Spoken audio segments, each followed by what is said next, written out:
BJP ने ये दावा किया था उनके अध्यक्ष ने कि 230 किलो सोना चढ़ाया गया है और वो अखबारों में इंडियन एक्सप्रेस से लेके हिंदुस्तान टाइम्स से लेके सब में छपा। भर्ती घोटाले इस प्रदेश में हो गए, SSC भर्ती घोटाला हुआ।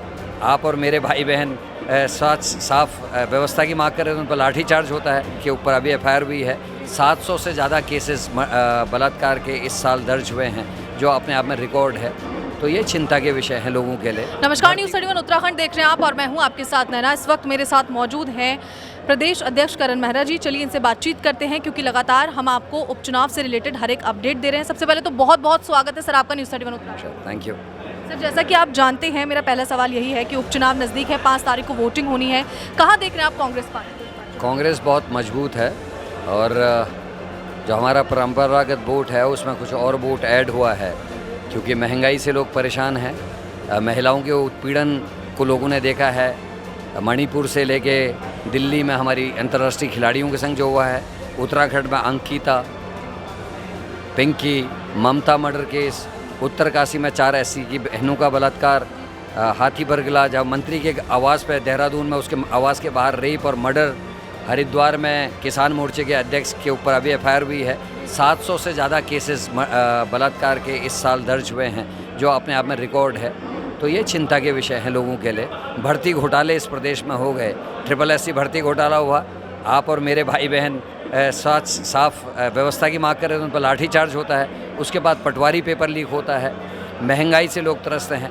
बागेश्वर में अस्पताल की हालत देख लीजिए, स्पेशलिस्ट नहीं हैं। बागेश्वर में सीवर लाइन की डिमांड है, काफ़ी समय से खाली घोषणाएं हो रही, वो नहीं हुआ है। महिला अस्पताल की हालत बहुत बुरी हालत में है। तो लोग परेशान हैं हालातों से, बेरोज़गार से। केदारनाथ की घटना ने बड़ा गहरा असर डाला है। केदारनाथ में बीजेपी ने ये दावा किया था उनके अध्यक्ष ने कि 230 किलो सोना चढ़ाया गया है और वो अखबारों में इंडियन एक्सप्रेस से लेके हिंदुस्तान टाइम्स से लेके सब में छपा। चैनल्स ने भी दिखा कि 19 घोड़ों में सोना ले जाया गया, लेकिन आप कहते हैं कि 23 किलो था। तो ये जो सारी चीज़ें, इससे लोग चिंतित हैं। जोशीमठ में 180 दिन से ज़्यादा हो गए लोग धरने में बैठे हैं, कोई सुनने वाला नहीं है। जो हिंदुओं के नाम पर राजनीति करते हैं, सनातन धर्म की सबसे बड़ी पहचान 80 करोड़ से ज़्यादा हिंदुओं की आस्था का केंद्र जोशीमठ बर्बाद हो गया इनकी सरकार में। तो ये सारी चीज़ें ऐसी हैं जिससे लेके लोग परेशान हैं और हम इन लोकल इश्यूज़ को, राष्ट्रीय इश्यूज़ को, चाहे किसानों की मौत का मामला है, इन सब को लेके हम पब्लिक के बीच में जा रहे हैं और पब्लिक हमको हाथों हाथ ले रही है। आज बसंत कुमार जी ने और आदरणीय भैरवनाथ टमटा जी ने, गोविंद राम जी ने, कमल जी ने और उनके साथ सैकड़ों लोगों ने आज कांग्रेस की सदस्यता ली है। कमल राम जी और गोविंद राम जी बीजेपी से आए हैं, वहीं हमारे जो 2 अन्य साथी हैं एक आप पार्टी से आए हैं।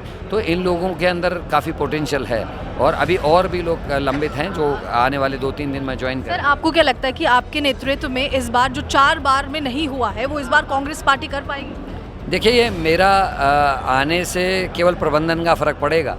बागनाथ जी भी देख रहे हैं क्या सही हुआ क्या गलत हुआ।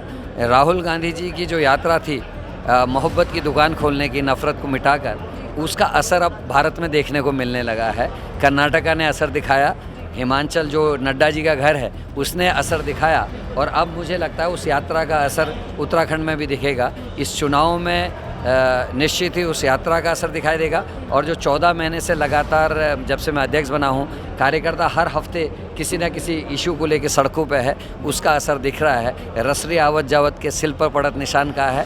कांग्रेस लगातार हिट कर रही है बेरोज़गारी के मुद्दे पे, हम हिट कर रहे हैं महिला उत्पीड़न पे, हम हिट कर रहे हैं पेपर लीक पे, हम हिट कर रहे हैं VIP के केस पे और इन चीज़ों का असर पब्लिक में दिखाई दे रहा है, जो इस बागेश्वर के चुनाव में भी दिखाई देगा। आखिरी सवाल सर, बागेश्वर की जनता को क्या कुछ कहना चाहेंगे, क्या मैसेज आप देना चाहेंगे? 5 तारीख को वोटिंग है। सर्वपल्ली राधाकृष्णन जी का जन्मदिन है 5 तारीख को, शिक्षक दिवस है और मैं यही चाहूँगा, पढ़े लिखे लोग हैं बागेश्वर के और बहुत ही जागरूक जनता यहाँ की है। मैं चाहूँगा अपने विवेक का इस्तेमाल करके और शिक्षक दिवस का सम्मान रखते हुए कांग्रेस के पक्ष में वोट दें, जिन्होंने अनेकों काम किए।